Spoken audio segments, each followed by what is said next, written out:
I remember that night as if it happened just yesterday. I had gone to bed, exhausted from another long day of ministry. My wife lay beside me, her face heavy with unspoken complaints. She had told me countless times, "You give the church everything, but you give us nothing." I always brushed it aside, convincing myself that God's work was more urgent than my family's feelings. But that night, something happened. I remember drifting into a deep stillness. My body refused to move. I could hear faint echoes of my wife shaking me, calling my name, her voice breaking into tears. My children's cries pierced the room. "Daddy, Daddy, please wake up." But I couldn't respond. To them I was gone. To them death had stolen me. Yet in reality I was not dead. I was alive, more alive than ever before. For in that moment my soul was carried into a place beyond imagination. A place of shadows, fire, and endless cries. God was about to show me something that would change my life forever. He was about to take me into hell. My name is Pastor Emmanuel. I was born into a Christian home, and from my youth people told me I had a calling on my life. I believed it, and I pursued it. I studied the Bible, went to seminary, and soon after I was pastoring a small congregation in my town. People respected me. They called me man of God. They listened when I preached. They followed when I prayed. Outwardly everything seemed fine. But inwardly, I was far from God. You see, I was what the Bible calls a lukewarm believer. Revelation 3:15-16. I wasn't living in open sin. I wasn't drinking, smoking, committing adultery, or chasing after the world. No, my problem was far more subtle. I was busy for God, but I wasn't close to Him. I was doing ministry, but I wasn't cultivating intimacy. My sermons were polished, but my prayers were shallow. I woke up, preached, counseled, visited, attended meetings, and prepared for Sunday services. People praised my dedication, but in reality, I was running on autopilot. Ministry had become a routine. I had reduced my walk with God to duty, not relationship. And the person who suffered the most was my wife. She would sit at the edge of the bed some nights, waiting for me to finish my endless phone calls with church members. She would say, "Emmanuel, you give your best to everyone else, but when you come home, you give me leftovers." Her words cut me, but instead of listening, I defended myself. "I'm doing God's work. Don't you want me to serve the Lord?" She would sigh, sometimes with tears in her eyes, and whisper, "I don't want the church, I want my husband." But I brushed it aside. In my pride, I thought she was being selfish, not spiritual enough. What I didn't realize was that I was slowly losing both my marriage and my soul. My children, too, saw the distance. They loved me, but they tiptoed around me. I had become more like a guest in my own home. I provided financially, yes. I preached powerful messages on Sunday, yes. But I was absent where it mattered most, in their hearts.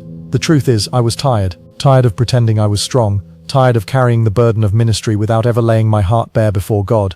But I didn't admit it to anyone. Instead, I hid behind my title, pastor. In those days, my view of hell was distant. I believed it was real, yes, but I thought it was for serious sinners. Murderers, adulterers, thieves, occultists. Surely not for pastors like me. Surely not for people who gave their lives to ministry. I feared hell in theory, but I never thought it could ever concern me. How wrong I was. That lukewarm life, where I was neither burning hot for God nor completely cold, was slowly draining me. My wife's cries were God's warning bells, but I ignored them. My children's silence was God's whisper, but I missed it. My emptiness in prayer was God's invitation, but I brushed it aside. I didn't know that one night God would strip away all my excuses and take me on a journey that would shatter my illusions. I didn't know He would show me the very place I preached about, but never took seriously, hell itself. It was a quiet evening in late September 2018. I had just returned from a long day of counseling and church visits. My body ached, but my mind refused to rest. I lay down beside my wife, who turned her face away from me. I could sense her disappointment, her silent anger, but I said nothing. I closed my eyes, thinking I would find rest in sleep. Minutes passed, then hours. Suddenly, a strange heaviness fell upon me. My chest tightened as though an invisible hand pressed it down.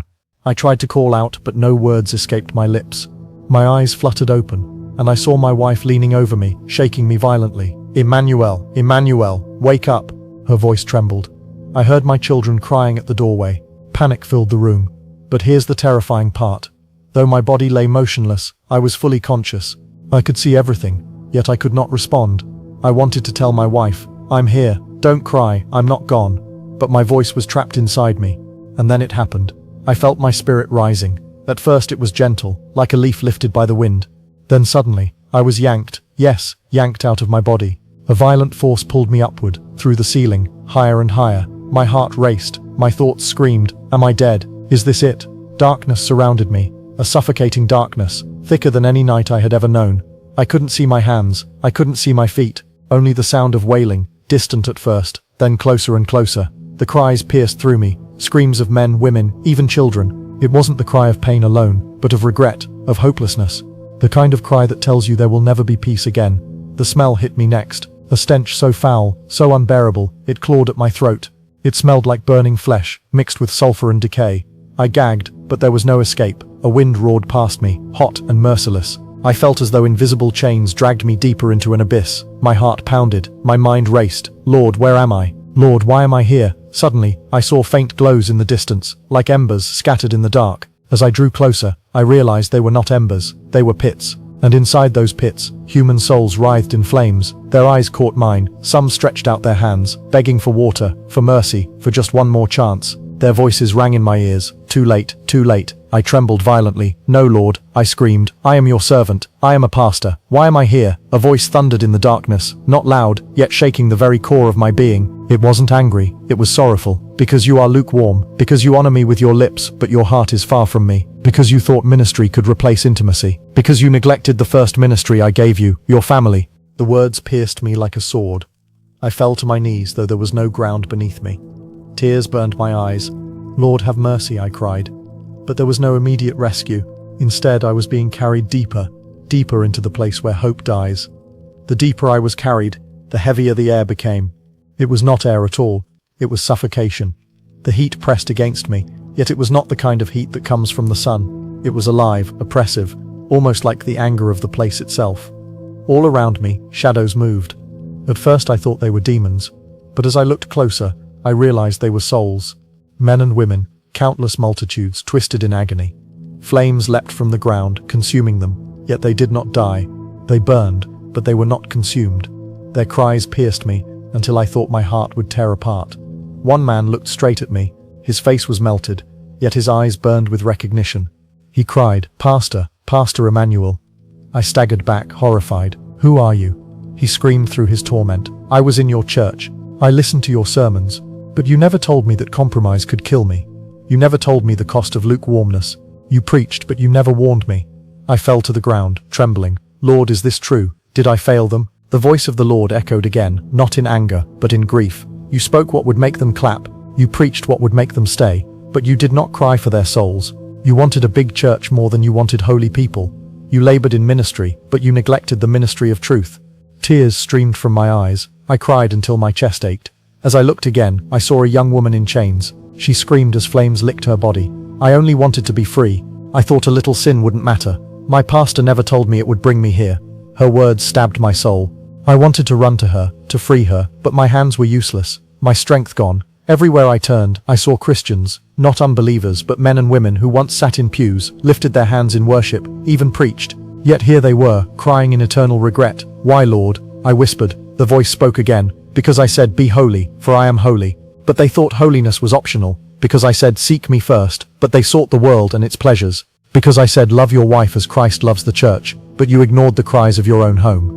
You were busy in my house but absent in yours." Suddenly, a demon-like figure emerged, towering, with chains dragging behind him. He laughed as he tormented a group of souls, mocking them with cruel delight. The souls cried for mercy, but none was given. I turned away, unable to watch. My whole being shook with fear. I thought of my wife, my children. I thought of my congregation. How many of them were on this same path? How many were singing and clapping in church but heading for this place? The Lord's voice came one more time, thundering with urgency. "My servant, I did not bring you here to destroy you. I brought you here to warn you. Go back. Tell my people that hell is real. Tell them that lukewarmness is death. Tell them that secret neglect will condemn them. Tell them that I desire their hearts, not just their works." At that moment, a great light burst forth in the distance. It was unlike anything I had seen before, pure, holy, overwhelming. It drew me with irresistible force, pulling me out of the darkness, away from the flames, away from the cries of despair. I felt myself rising higher and higher, until the darkness faded completely.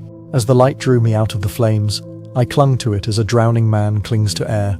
The cries of hell grew fainter behind me, though they will forever echo in my memory. The suffocating heat lifted, and for the first time since the journey began, I could breathe. My chest heaved with sobs. My tears poured freely, but I knew I was not abandoned. The light engulfed me completely, warm yet piercing, pure yet tender. I fell on my face, unable to stand before its brilliance. A presence filled the air, holy, mighty, indescribable. My spirit trembled. Every part of me knew it was the Lord. Then I heard his voice. Oh, that voice! Stronger than thunder, yet gentler than a whisper. It was the voice of the one who formed me, the voice of eternity itself. My son, I wept harder. Lord, I am not worthy. I failed you. I failed my wife, my children, my people. The voice spoke again. I did not show you hell to condemn you, but to awaken you. I did not allow you to see the torment of the lukewarm to destroy you, but to give you a message. You must return. You must warn them. I lifted my head slightly, though I dared not look directly. Lord, what do I tell them? And he said, tell them that I am coming soon. Tell them that I desire hearts that burn for me, not hearts that play with compromise. Tell them that ministry without intimacy is nothing. Tell them that family is ministry too. Tell the fathers to love their wives, and the mothers to raise their children in my fear. Tell them that I see their secret lives, and I will judge what is hidden in the dark. Tell them that lukewarmness kills. Tell them that hell is real. Each word sank into my spirit like fire. I felt as though my heart was being engraved with eternal truth. Lord, I whispered, will they listen? Will they believe? The voice answered with sorrow and hope mingled together. Some will mock, some will ignore, but some will hear, and their souls will be saved. Go back. Do not fear their faces. Speak the truth with tears, not with pride. Warn them, for time is shorter than they think.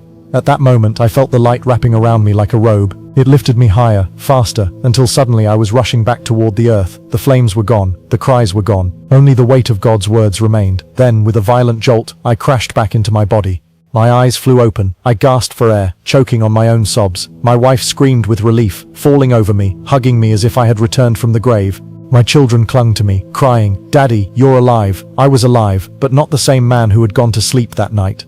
When I woke from that encounter, I was not the same man. My wife held me close, her tears wetting my shirt, and for the first time in years, I truly saw her. Not as the woman who distracted me from ministry, but as the gift God had entrusted to me. My children's arms wrapped tightly around me, and I realized this is my first ministry. Not the pulpit, not the platform, my family. From that day, everything changed. I no longer rushed into church work at the expense of prayer and intimacy with God. I began to rise early, not to prepare sermons, but to sit at his feet, weeping, listening, worshipping. I confessed my failures openly to my wife, asking her forgiveness. She forgave me with tears, and together we began to rebuild what I had neglected. In the church, my messages shifted. I stopped preaching to impress or to grow numbers. I preached with urgency, with tears, warning my congregation that lukewarmness is death. I told them of what I saw, of the souls who cried that their pastors never warned them. My words were no longer polished speeches. They were cries from the depths of my soul. Many left, uncomfortable with the truth, but those who remained began to seek God with fire. Prayer meetings turned into groanings. Families began to heal. Secret sins were confessed. The fear of the Lord returned to the congregation. And me? I live every day as a man who has seen eternity. Hell is no longer a doctrine to me. It is a memory. Heaven is no longer just a hope. It is a calling. My heart burns with one mission, to prepare as many as possible before the trumpet sounds. My friend, I did not share this to entertain you. I saw hell. I heard the cries of souls who will never escape. And I heard the voice of God say, tell them. So I am telling you now, hell is real. Lukewarm Christianity is dangerous. Family is ministry too. Don't hide behind titles. Don't hide behind church attendance. I beg you, return to your first love. Repent while you still breathe. As Revelation 3:20 says, behold, I stand at the door and knock. Open to him before it is too late.